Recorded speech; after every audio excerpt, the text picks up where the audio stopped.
the mechanics of what that looked like. Alli did call me and asked if I wanted to have a talk, and I had tried my hand at short stories my whole life.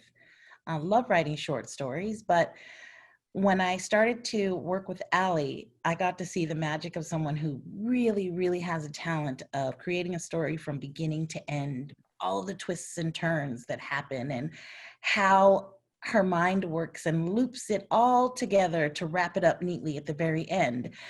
And I thought, gosh, I want to join that. This is great. And I realized that it was a perfect situation for me because I really excel at language, the small details, the feelings of the characters, what they're thinking, what they're going to say, how to get inside of their shoes. I love to mimic, and getting into the characters was really, really just motivating for me. So Alli likes to joke that together we make one good writer because her weaknesses are my strengths, and my strengths are her weaknesses. And it just so happened that a lot of things aligned along the way on this project, but that was one of the biggest ones. And when we started, of course, though Alli had this beginning idea, we would outline together and figure out, okay, what's the whole story gonna look like? She would start building it, hand back a small chunk to me. I would put in, and let me tell you, we kept Post-it notes in business for a long time. We used color-coded Post-its sometimes to pass sections off back and forth. Occasionally we would sit side by side at Alli's dining room table, across from each other at my dining room table, sometimes at a coffee shop where we hope we wouldn't get kicked out from laughing so much and being so loud. But I think the companionism of this whole journey was beneficial for us both. After working in schools for 20 years and you're surrounded by the love and energy and excitement of new learning and starter families and all that energy that surrounds them, sometimes writing can be a very solitary endeavor. And doing it together, though we had to compromise and learn that from one another, it didn't slow us down. 14 months is a relatively quick time to get a book down. And I think that was because we took a solid foundation, our shared language of working in schools, being mothers, being wives, being from the Pacific Northwest, and we're able to collaborate quite seamlessly on it. And this is an example of some of our co-writing. If you do have the book Tiny Imperfections next to you, I'm going to start on page 206 and read a little section. This section shows, we hope, some of the magic that we found working in schools, and is really the heart of this love letter to schools, and we hope you like it. I know there is one more child who was supposed to be here for the 9 a.m. group. I look around the room and I spy two eyes peeking out from between her father's knees. Dad is trying to move her around to the front of him, but she's having none of it. I sit down on the floor right in front of Dad's kneecaps. My mystery student closes her eyes and rattles her cornrows back and forth, signaling to me that she's not coming out. Dad tilts his head down and tells me her name is Ruby. Ruby, do you know you are named after the most beautiful gemstone in the whole wide world? The cornrows shake up and down with a rattle. I count a nonverbal yes as progress. Ruby red is such a beautiful color. It can be the color of a crayon, the color of a heart, the color of lipstick, the color of a big bouncy ball I have for us to play with in the gym.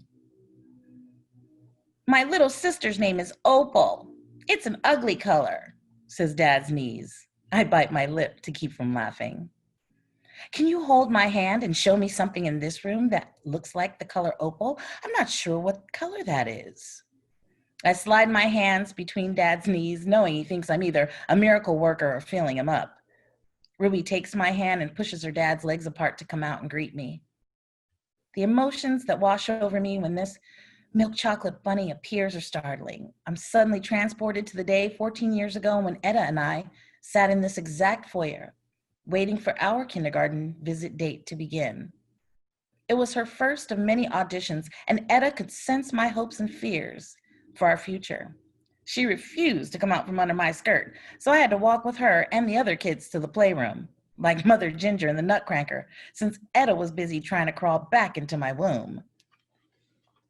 When we got to the playroom, I quickly lifted my skirt, flashed my underwear to the crowd of teachers, pushed Etta out, and ran for my life, shutting the door behind me before Etta could make a run for it. After that embarrassing display of parenting, I figured at best we would be put on the wait list, and at worst, the Fairchild Director of Admissions, who was soon to be my boss, would be calling CPS. In the midst of all these new parents christening their children's educational journey today, it occurs to me that in a few short weeks, Etta and I will be back where we started, trying out for admission to a highly selective school with rigorous standards, and hundreds of applicants richer than us and perhaps more talented than Etta. We aren't going to New York for a board-alone family vacation. We're going to try out for Etta's future. And even though I don't want Etta to go to Juilliard, if they judge my baby based on one performance and a few essays and she doesn't get in, my heart will shatter and I will demand answers, if not someone's head served to me on a platter. From professional experience, I know that someone's head will be the director of admissions. As uncomfortable as it makes me to admit, I know I'm like every other overbearing and unbearable parent in this room. I shake my head and blink aggressively once, twice, 3 times, and pull myself back to my current reality. 12 little eyes staring eagerly at me.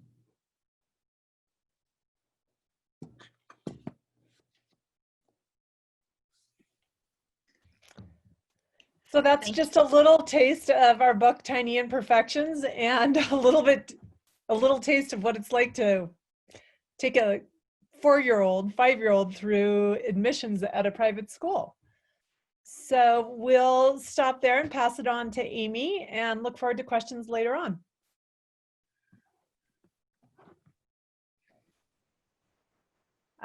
Rachel, should I just get started? Okay. Hi, everyone. I'm really happy to be here with Asha and Alli. And I love that the part that you read had a little bit about gemstones, because my book, The Imperfects, is based on a very unusual gemstone. The novel begins, sorry, I have a little cough. So the novel begins when the matriarch of the Miller family passes away. Her name is Helen, and she is an Austrian immigrant and a Holocaust survivor. And when the family convenes at her house to sit Shiva, they hadn't seen each other in about 6 years. And so lots of old resentments come up. But while they're there, they discover this unusual brooch among their grandmother's belongings. And they quickly realize that it has something called the Florentine diamond in it. So the Florentine diamond is a real diamond. It is not as pretty as a ruby. It's this kind of ugly yellow diamond, but it's 137 carats. So it's about the size of a small quail egg, and but it's a massive diamond, obviously.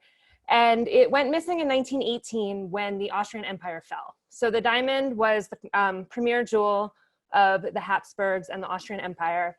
And when the empire fell, the emperor, this is all true, fled to Switzerland. And he sent his gemstones ahead from the treasury with a trusted advisor. And when he and his family arrived in Switzerland, all their stones were there except for the Florentine diamond, and it's never been seen since. So in my novel, it appears in Helen's jewelry box. So I'll tell you a little bit more about why I decided to write it and what interested me in that, but I think I'll start with a little reading, which is fun because I actually haven't gotten to read it all in any of these events that I've done. And I was so excited to do that in bookstores. So even though I'm reading to an empty room, I really appreciate that Northshire is giving me the opportunity. So the section I'm going to read is very early on in the book. It's on page 54, and it's soon after Helen passes away, And Beck, who's kind of the main character. The story is from the perspective of the 3 Miller siblings and their mother. But she is the one who finds this brooch. And when she finds it among her grandmother's belongings, she assumes that it's costume jewelry. It's an orchid brooch, and it's got this massive kind of tacky yellow stone in it. And so she wears it to work. And when she arrives at work, one of her coworkers happens to know a lot about gemology and tells her that she has a feeling this brooch is real. And so for various reasons, Beck thinks she might be right. And so she goes to talk to this man named Victor, who is a former client of her law firm, where she's a paralegal, and the only person she knows that really knows about gemstones, and the only person that she trusts him. So this is when she goes to Victor's apartment to show him this brooch and see what he thinks about whether or not it's valuable. So they don't know what this diamond is yet. Okay. Gemstones aren't rocks to Victor. They aren't a commodity, the promise of eternal love, a marker of social status. There are millions of years of history, he's told Beck, first as carbon in the mantle, then as discoveries among the rubble of the Earth's crust, and finally as physical evidence of the many lives that touched each stone. If anyone will know whether Helen's brooch is valuable, it's Victor. When Victor opens the door, he looks younger than a year ago, the last time Beck saw him, closer to 60 than 71. He wears a black fitted cashmere turtleneck, his white hair slicked back, his signature diamond ring adorning his pinky finger. Miss Miller, Victor says, waving her inside. Beck lets Victor take her coat and hang it on the coat rack in the entryway. Beck follows Victor into his living room, lined with shelves of old hardback books, where he offers her a flute of bubbly. Victor helps himself to a glass and sits in a regal leather chair across from hers. So, let's see this mystery brooch, he says, crossing his legs. Beck finds the orchid brooch at the bottom of her purse. When she gives it to Victor, he stares at it for longer than she would have expected. He shifts his hand so the stone dances in the light. While his expression remains impassive, Beck detects a spark in his eyes as the brooch shimmers in his palm.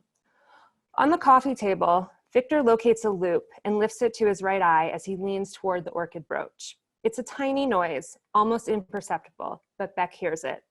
Victor's cough as he surveys the large yellow stone. This was your grandmother's? Victor finally asks, his eye still burrowed into the loop. Is it antique? Beck asks. Victor returns the loop to the coffee table. He holds the orchid to his cashmere sweater. It's a fur clip, custom job. A fur clip? The only thing that Beck can imagine less than her grandmother owning a valuable piece of jewelry is clipping it to a mink stole. Oh, Helen, she thinks. This must really be amusing you now. Victor flips the brooch over, pointing to a stamp along a ring of metal circling the girdle of the yellow stone. It reads 950. Platinum, Victor explains. During the war, platinum wasn't available to jewelers, so this is definitely post-war. Beside 950, the letters SJ are engraved. That's what's called a maker's mark, Victor says, like a jeweler's logo. I don't recognize this one, though. It's not one of the big houses. He flips the brooch over and draws a circle in the air above the petals. This type of pavé was popular in the 50s. My guess is that it was fabricated in 54, 55. His finger traces the large yellow stone at the center, which Beck is starting to suspect is indeed a peridot, and smiles outright. Here's where things get interesting. Given the era, this should be a brilliant cut. Instead, it's a double rose cut, which went out of fashion in the early 1900s. It's unheard of in mid-century jewelry. His face grows even more youthful as he tries not to giggle. Is it a peridot? Beck asks. She isn't certain she pronounced the name of the stone correctly. Given Victor's expression, she assumes she's butchered it. Beck, he says excitedly, this is a diamond. Beck knows nothing about diamonds. She's always preferred turquoise to emeralds, silver to gold. Still, she knows that her sister's sizable diamond is 3 carats, a mere pebble compared to the rock in Victor's hand. A diamond, she says, but it's so big. I know, Victor responds. They stare at the large yellow diamond glittering with lush color. Suddenly, Beck feels dizzy. Helen's most valuable belonging, other than the house on Edge Hill Road, is a decades-old television set. How could Helen have owned a diamond like this? Not owned, possessed. Let's not get ahead of ourselves, Victor cautions. So I wish I had a picture to show people. When I was working on this book, the brooch that's described here, I met with a historian at the Gemological Institute of America who helped me design an authentic 50s brooch. One of the challenges in designing this is that the Florentine diamond is massive, so there weren't very many options in terms of what kind of piece of jewelry could realistically hold something like this. So we landed on a fur clip, which is consistent for the time. So what I wanted, and in that section you get a little taste of, is that the brooch itself holds a lot of clues to how Helen may have had this diamond or when she got it and things like that. So in the novel, after the Millers realize that they are in possession of this stone and mystery of the gemological world, they start investigating their grandmother's past and start to realize how much they don't actually know about their grandmother, largely because they never really asked her that many questions about her life before they were around. And in the process of starting to investigate the stone, they learn a lot about their grandmother. They also eventually have to prove that if they want to keep it, that this is lawfully theirs, because the diamond was part of the Austrian crown jewels. Before that, it belonged to the Medicis in Italy. It also kind of belonged to the Habsburgs, but it really belongs to the Austrian Empire. So there's all these other parties who could theoretically lay claim to this diamond. So one of the really fun things for me about writing this book was, first of all, I love jewelry. For years as a hobby, I've done silversmithing and metalsmithing. So that's kind of where the idea came from. I also love the way, I mean, all objects, but I think particularly jewelry is passed down in families. And so it ends up being kind of this artifact that is representative of all the lives that have touched it. So I was really drawn to this idea of the many stories that this one diamond could hold, and a lot of them are actually true stories.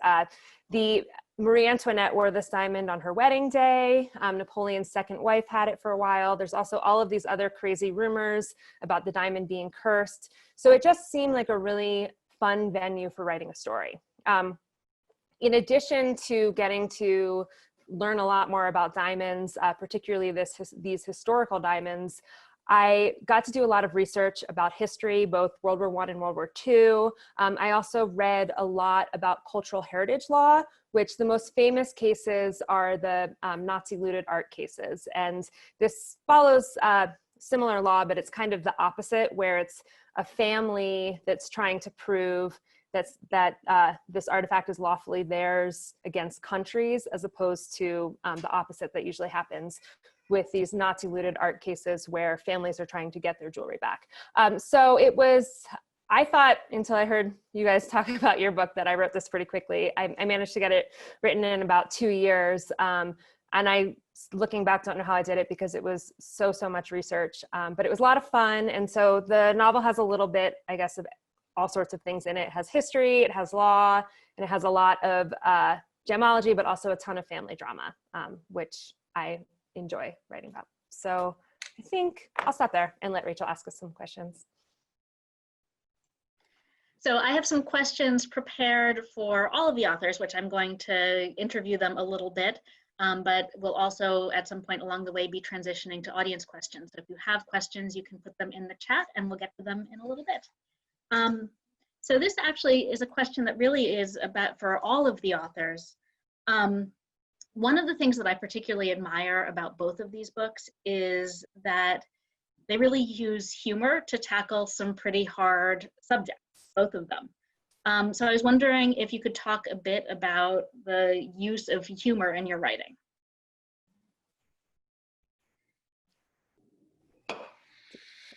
I'll You guys go first. start, and you know, one thing my dad used to say, my father, TJ Vassar, he was a pioneer in race and diversity and equity and education, not just in Seattle and the state of Washington, but our nation, and really he's spoken around the world. And one thing he taught me, just being a kid and looking up to him, and also throughout his work, was it's really hard to hate someone when you put a smile on their face.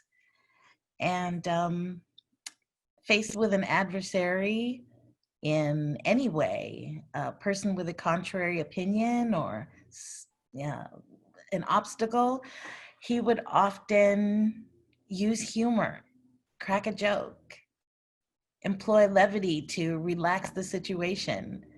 That would often turn the subject around, but I saw him use that tool so effectively and found a place for it in my own life. Yeah, and I would just add to that, you know, Asha and I never even had the conversation of in what tone would we write the book, which is really interesting now just thinking about it.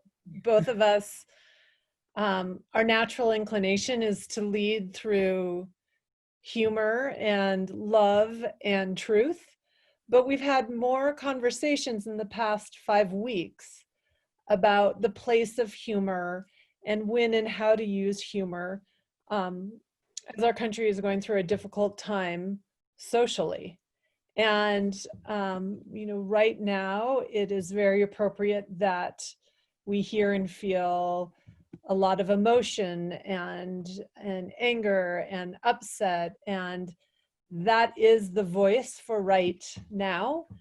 But the issues that are coming to light in our country right now are all things that Asha and I wrote about in our book.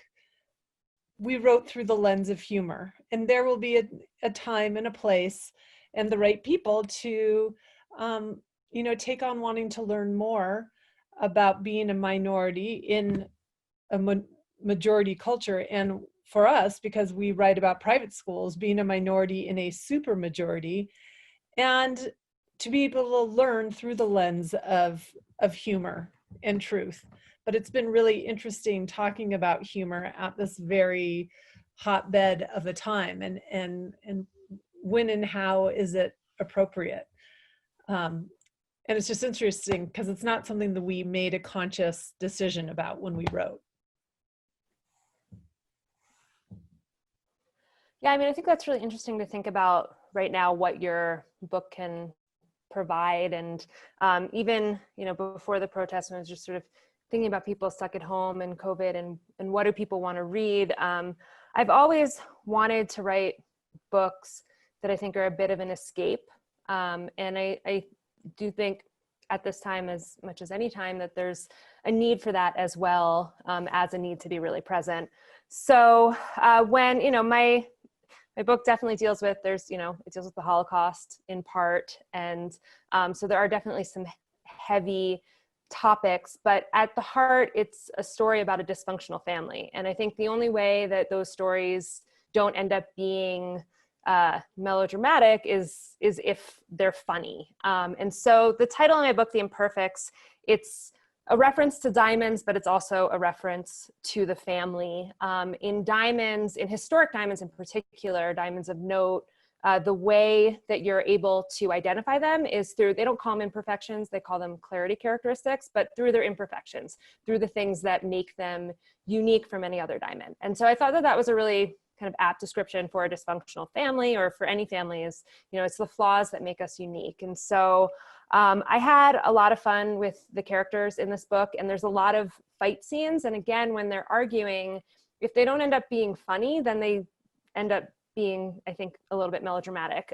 So it was really important to me that there was humor in those. And also, you know, writing is so tough, and there are, I think, even if you love it, there's moments when you really don't. And so one of the things I learned through my first book, which took me, The Bookshop of Yesterdays, which took me a lot longer to write, is that you have to make the writing process fun for yourself. Because if it's not fun for you, it's not gonna be fun for the reader. And it's also, I mean, it's gonna be a drag. So to me, humor is a way, like, if you're amusing yourself while writing, that is infectious on the page. So wherever, you know, I tried to, as you're saying, Alli, I tried to sort of do it organically. I didn't think about, I'm going to be funny here. And I think if you try to do that, you're never funny, right? So, yeah. I always find good humor in books is much rarer to find, and I think harder to write. So I really appreciated that in both of these. Both of your books also really subtly grapple with the ways that trauma can be passed down through generations. Was that an intentional theme when you started writing? Because it's not something that any of you mentioned as sort of what you were starting out with, but it's wound up being something that both books really addressed very beautifully. Oh my gosh, you go first, Amy. We got to think about that one. Okay.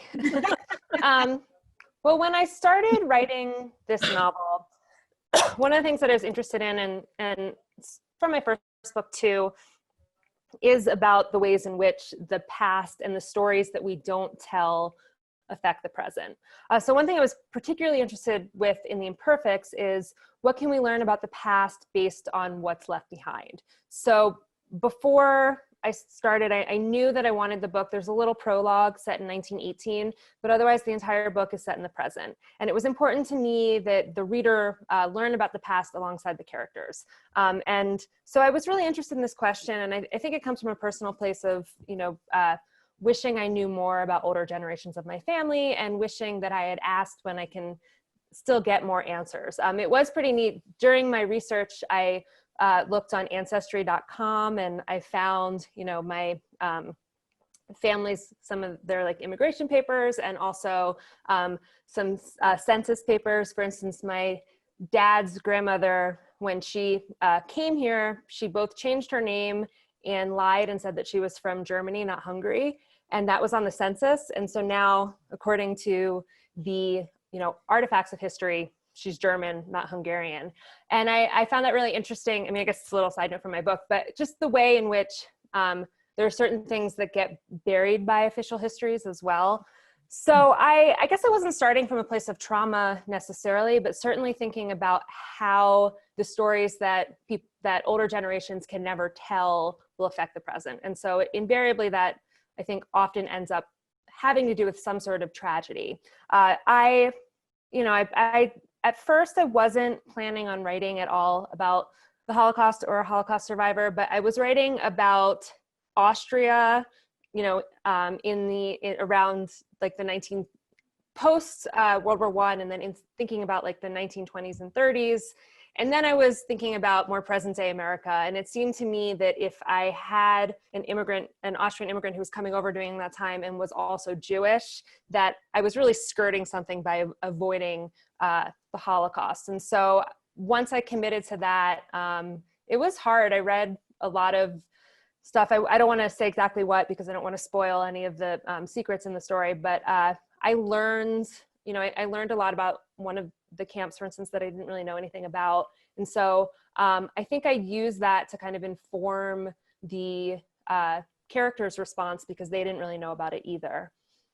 Rachel, I'm not sure if I answered your question or not, but I think, my hope was that the way, learning about trauma and learning about why people bury it can help future generations understand what, I guess, older generations sacrifice. And there's another character in the novel who's not part of the family who has sort of a similar narrative in that way. And I wanted it to ultimately lead, I guess, to a place of hope and healing for the characters.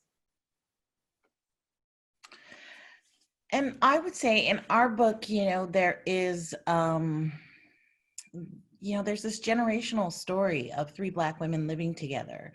And it seems that the loss of Josie's mother when she's very young, her getting pregnant young, Aunt Viv living alone and seemingly having to take on this burden are all results of past trauma, but they end up in a positive way. And that's sort of the message that I wanted to give about Black families and culture in general.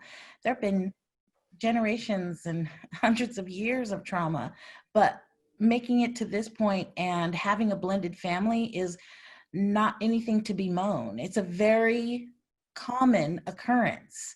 You see a child that needs a mother and all of a sudden you look sideways and you're like, wait, do we have another sibling? The families tend to pick up its members and carry them forward without missing a beat. That comes from the trauma of having our family so ripped apart generations ago, but it's also a skill now. It's also we can have this happen and keep on moving forward, and also bring others with us that are lonely for family along the way. So you know, I wish, it's funny because people say, well, what's going to happen with the borderlands next? What about this? You didn't go deep enough into that. And I always think, wow, if I had 1,000-page book, I could do it all. So exploring those family relationships is definitely interesting to me. And the history of Black families is full of trauma, but I want to show what is that beautiful result that we've decided to create to move forward. Yeah, and I would just add, Asha and I are so in sync that that would have been my exact answer if I'd gone first. But I would just add to it that, you know, I don't know, correct me if I'm wrong, Asha, but I don't know if the idea of trauma, this ever crossed our minds in writing the book, nor in speaking about it. I think that so much it's the lens of the reader that places a feeling or a value on it. And depending on what family dynamic you came from, you might see trauma in the Bordelon family, or you may not, or you might see it on a sliding scale. And it's because we carry with us our own experience in family, and we place that on the people in our lives or the characters that we read. And so for me, that's a really interesting question, Rachel, because I never thought about the Bordelon family as having trauma because there's so much love there. The way their family runs is just different than other families out there who all have their own variations on family. I sort of interpreted the way that Josie was pushing her daughter to go to, you know, not to go to Juilliard and instead to go to an Ivy League school or to Duke. Like that really felt to me like so much of a response both to her own mother and to her own dropping out of college, that like that was sort of where that sense came from for me. But it's really interesting to hear you say that that wasn't at all the way you were thinking about it. So one question for the two of you, Alli and Asha. I loved the best friend relationship that was depicted in the course of the book, and the texts and the girls' nights, and that just was such a fun part of the book. And I wondered if that was as fun to write as it felt, and if you ever wound up using things from your own friendship in that. Oh, goodness, yes. A lot of times when we would start a work session, we just checked in. You know, all right, Alli, how is your husband driving you crazy? Oh, let me tell you about my kids.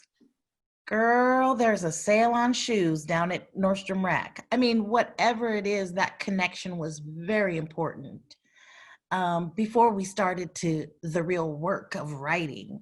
And out of those came a lot of great one-liners, especially when talking about our family. Our moms are good for some one-liners.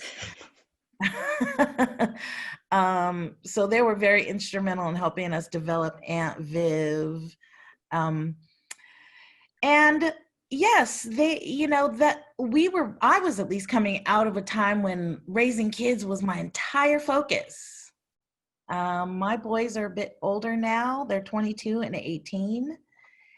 And the female relationships that sort of dwindle, and you don't get to check in as much, and you don't get to go out as much and connect with your girlfriends.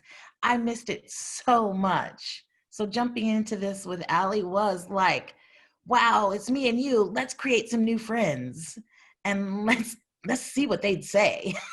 Some of them are going to be naughty, I'm sure. So that was really entertaining, and that kept it fun. I totally agree with Amy that if it's not fun, it just isn't. It wasn't worth it for us, and so we endeavored to find a way to make it fun each time. And creating that dialogue was definitely fun between the good friends. And particularly because there are things that you know, your mother could say to you, your sister could say to you, your partner in life could say to you, and you would not hear it, or they do not know. But when a good friend says it to you and might say it with zero sugar attached to it, but you will listen to them, that is the really interesting relationship to explore with girlfriends, I think, is that there's just something they can say that no one else can. And Asha and I always, I mean, we joke, but it's true that through our book, you know, in talking about kids or school or race or whatnot, we say things that other people may think, but they're too uncomfortable to say. We say those things. And that was one of the most fun things about writing Girlfriends. Like, okay, if you could be totally honest, what would that look like? And yeah, that was just fun, super fun. So Amy, I wanted to ask, the Miller family is kind of awful. Like they are just kind of terrible. But as a reader, I was completely invested in them. I was completely like, I was rooting for these terrible people. How did you make that balance work?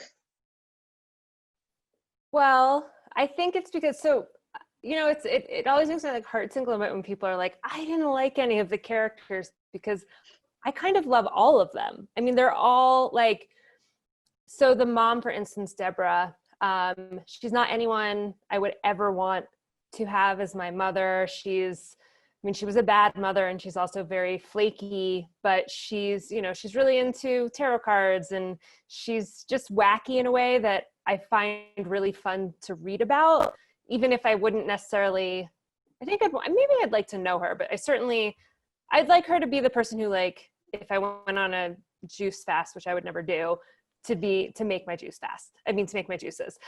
So I think, you know, this question of likability is really interesting. I think it comes up a lot. And I do think in talking to a lot of other writers that female authors get this thing of likability more than male authors do. But it took me a while to decide kind of what I thought likability means, because I got a similar, I don't think anyone ever called her awful, but Miranda, my protagonist in my first novel, a lot of people found her unlikable too. And I think the thing for me anyway with likability is not that you have to like a character, but rather that you want to follow them through the pages and invest in their journey. So I think, and actually I did an event a couple days ago with my friend Christy Clancy, whose debut, The Second Home, came out recently. And the way she described it, I'd never thought about it this way before, but I really liked it, was she said that that likability is respecting your characters, and that you don't have to like them, but you have to respect them and the decisions they make. And so I guess that's what I did to a certain extent. I wanted each of the characters to have their own arc, kind of independent of this search for their grandmother's past, and also the search for the truth of the diamond. And so in doing that, I gave them all some pretty strong flaws that they could or could not overcome. But I think if you stop to think about it, yeah, their flaws make them pretty unlikable, as well as the way that they speak to each other. But I wanted to make all of their problems somewhat, I guess, fun, or speak to kind of larger questions about, you know, personal interactions. I was going to say, I think, you know, one of the things that was really fun for me in terms of the scenes where they're all together and arguing is playing around, which I think happens a lot with families, playing around with allegiance and loyalty. So in 1 second, two characters are aligned, and then a moment later, these other characters are aligned. I also like the fact that, you know, and I think it's hard to understand from the outside maybe, but and I feel bad that I sometimes do this to my mom, but, you know, the way with family, you can say something in the moment, something that you would never say, I think, to anyone else. And then a second later it's forgotten and moved on. And so I think one of the things that can sometimes be hard for a reader of that is you're outside this family, so you're hearing this like horrible thing that somebody said to their sibling, and yet maybe if your sibling said it to you, you would be able to let it wash over a moment later. So I think I'm trying to think. I don't know that I necessarily want to be friends with any of the characters in the book, but I like the way that their flaws interact with each other. So there's a question in the chat for all of you from Steph, and she wanted to know how sort of the current world as it is impacting your writing now. It's making us run for the hills from writing about 2020. I'm gonna set all my books in the 1990s from now on. I just can't imagine writing about what I'm doing right now, which is sitting among a lot of dishes and laundry to fold. I can't. I mean, readers are a smart group. You know, they're definitely gonna call you on it if you don't get your facts straight. Amy sounds like she is a very well-researched writer, and that's what our readers expect. So if you do set it in this time era, it's definitely going to be expected to be addressed. I'm not sure that we have any plans to set it right at this time, not yet. I'm not even sure how to put into words how I'm handling COVID and living at this time. So I think I might need a little time to process what my characters might feel about it. I'm trying to get my kids out of my house. And also, it's been really interesting for Asha and I, because in the last 5 weeks, there's, from the publishing end, there's been some very interesting reactions to the publishing world, and the big publishers coming out with, new corporate statements about who they want to attract as writers, who they want to attract as editors, how they want to diversify their books, diversify their departments. And there's this little bit of a frenzy right now of, if you are a writer of color or you're a duo like ourselves, of, oh my God, you got to get your stuff in now.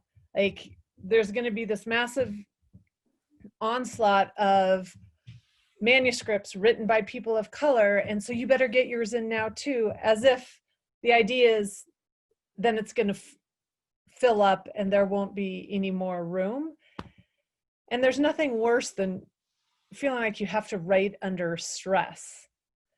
And so I think that Asha and I have experienced some insane highs and lows since our pub date on May 5th of, oh my God, we've launched this book into the world. Let us have this time to celebrate it.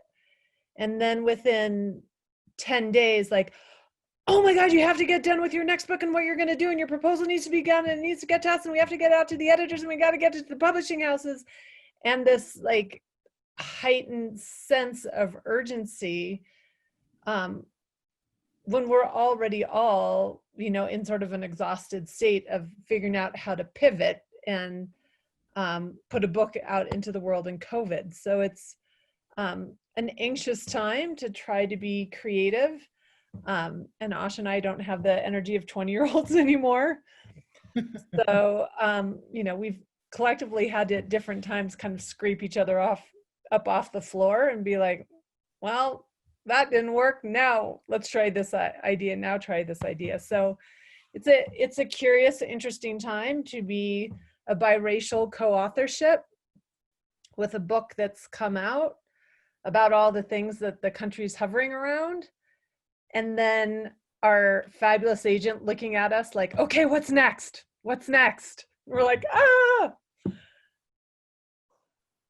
Or is that just my feelings, Asha?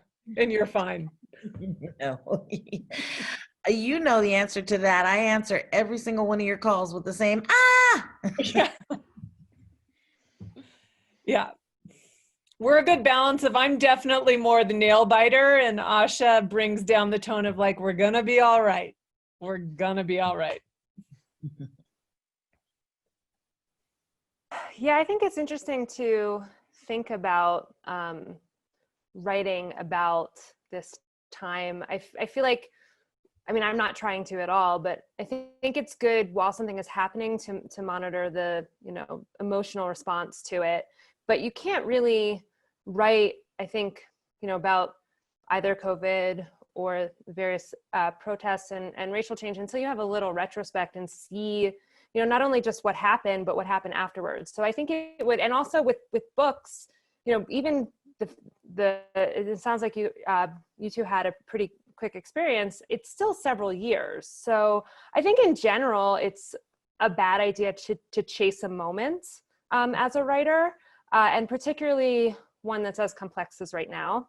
That said, the book that I'm working on right now is, it's about and I started before this, it's about a vineyard, and it's kind of about the history of wine in the US. And so it feels completely divorced from reality, except that I'm drinking a lot of wine right now. And so For many reasons. yes. So, you know, that I would say the challenge is, well, and so, you know, there is some, I think, inevitable kind of guilt and, you know, being like, why am I writing something that feels so divorced from this cultural moment? But I do think that there is a lot of value also, as I was saying before, maybe not at every moment in time, but there is a value to escapes. And so that's kind of what I remind myself. I guess one of the ways in which my new project has gotten harder right now is that I had this, I guess, realistic fantasy of spending a bit of time this summer going to various vineyards. And for a lot of reasons, that's not happening. So while I can drink wine and I can read about wine and I can talk to people who are in this world, a lot of where I get excited and the research that I enjoy that gets me animated to write is from being face to face with people and, you know, seeing the things that eventually make it into my book. For the Imperfects, my friend and I, we went to Vienna, and I met with a historian there at Schönbrunn Palace. And so getting to go to Vienna, where part of the book is set, really animated those sections. And I think I was saying before, I met a librarian, but I got an entire tour of the Gemological Institute of America, which is in Carlsbad near San Diego. And they grade pretty much all diamonds now, and to sort of keep track of what they are and to authenticate them. So it was really, I learned so much from going and talking to people. So it feels, I mean, I think that's part of, because I don't have a writing part of what helps make the experience feel a little bit more social. And so right now it can feel isolating. I also, as I said earlier to Asha and Rachel, I have an 8-month-old. So I'm sounding like I'm doing a lot of writing, but that's all kind of a fantasy. I'm trying to do my best, but it's yeah, it's especially when this shelter at home started. It was kind of weird because our lives didn't change very much. It just was that everybody else was sheltering too. So it was sort of this, I don't know, I had to remind myself that it wasn't just kind of business as usual, because we were never going out anyway. It's been really interesting. Some of the authors we've had here through this have had a very similar, you know, like nothing really changed. I have my office in my house and I write there and I'm home with my family. And then others for whom, you know, obviously this has been just a massive disruption. Yes, those of us with kids at home can attest. When all of a sudden I'm doing 3rd grade math. 5th grade for me, but yes, it's a whole thing. We don't have a ton of time left. If there are any other audience questions, I'd love to take those. Or I didn't get to all of mine. I guess since we don't have a ton of time, maybe we'll just go for a very simple one of, have any of you 3 read anything fabulous lately? Yeah, a lot. Right now I'm reading, which I think a lot of people in America are, I'm reading The Vanishing Half by Britt Bennett, which is just as fantastic as everyone says that it is. I'm loving it. I just read this debut called Shiner by Amy Jo Burns, which I absolutely loved, like to the point where I wrote her fan mail. I've never met her before. It's about a family it's like a mountain family in West Virginia, and the father is a snake charmer, although that's a disparaging term in that world, so they don't use that. And there's moonshine, and it's just an absolutely gorgeous book. Those are the last two books that I've read, and I've been really enjoyed both of them. Fantastic.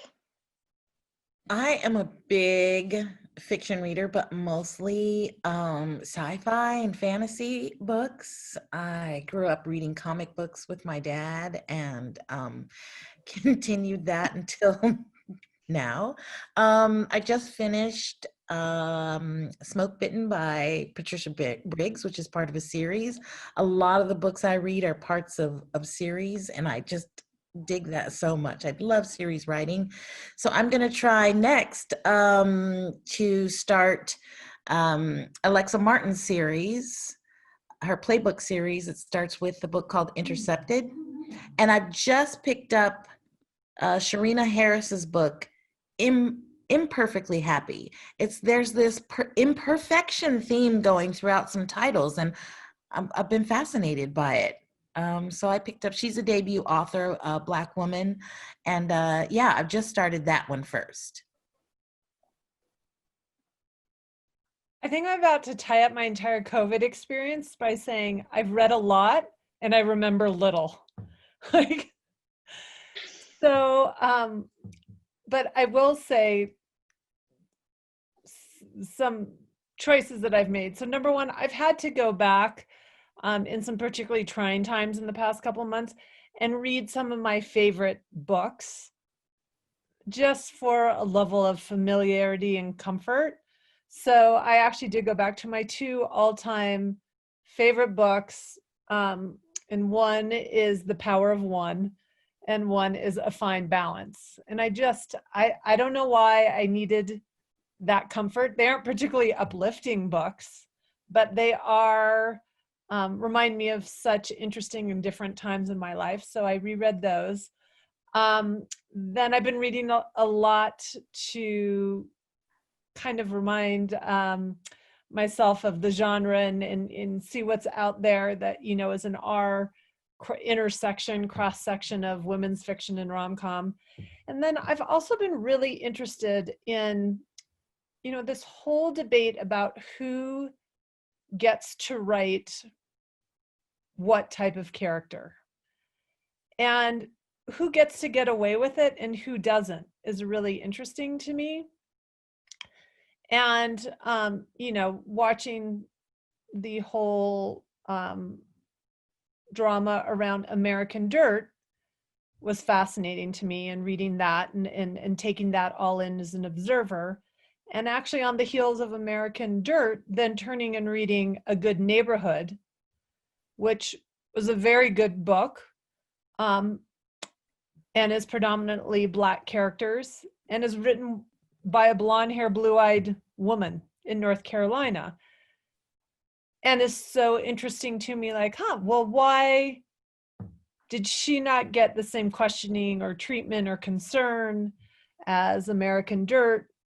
And for Asha and I, kind of straddling two races, two cultures, but writing predominantly about Black characters, we really came at it from this idea of our voices. Collectively, we have a common experience. Some of our experience is different, but there's more about us that is similar. And that's what we wanted to bring about onto the page. But that curiosity of who gets to tell a story is so interesting to me. And I just, earlier this week, or end of last week, maybe, I can't remember, Asha, but our agent sent to us another one. It was a YA book that was supposed to go into print literally this week. And the author made the choice to pull it with the publisher, to completely pull it off. And she's a white author, and she wrote about the how do you say, Ketchigoluk? Yichigala culture. Gaelic. And, you know, which is a very small and diminishing racial and cultural group in the Carolinas. And she was so apologetic that she wrote from that lens and as a white woman. And, you know, I get very conflicted because that is a culture that is really interested, and it's interesting, and it's a small, interesting part of our country. And are we all not going to get to learn about it now because of who chose to write it or not? And so it's just, I have no answers at all, but it's just been curious to me, and I've taken the time to think about who gets to write stories and why, and who gets away with it and why, and is why someone in the hot seat and someone else isn't. That's a little bit of a roundabout answer. Sorry about that. No, it's a great answer, and it's a very, you know, it's something that, you know, I think everyone in the book world is thinking about and grappling with. You know, it's complicated, and there are not easy answers. Publishing isn't a zero-sum game, but sometimes it gets treated that way. And, you know, making space for a lot of voices is really, really important. So, you know, none of those issues are simple, and Yeah. they're important to talk about. We are just about out of time, unfortunately. This has been a real pleasure. Thank you so much, Asha and Alli and Amy, for being here. I wish we could have celebrated you all in person in the store. And I appreciate you making the most of our book release during quarantine that you had, and celebrating here with us this evening. So thank you so much to all of you. Thank you so much to the audience. It was great to see everyone this evening. We will be back next week for a couple more great events, which I am totally spacing on what they are at the moment, but you can find the information on our website at northshire.com, and you can also get tickets via Eventbrite, and we will see you all again soon. Thank you so much, everybody. Thank you, Rachel. Thanks. Have a good night. Having us. Bye, Amy. Bye.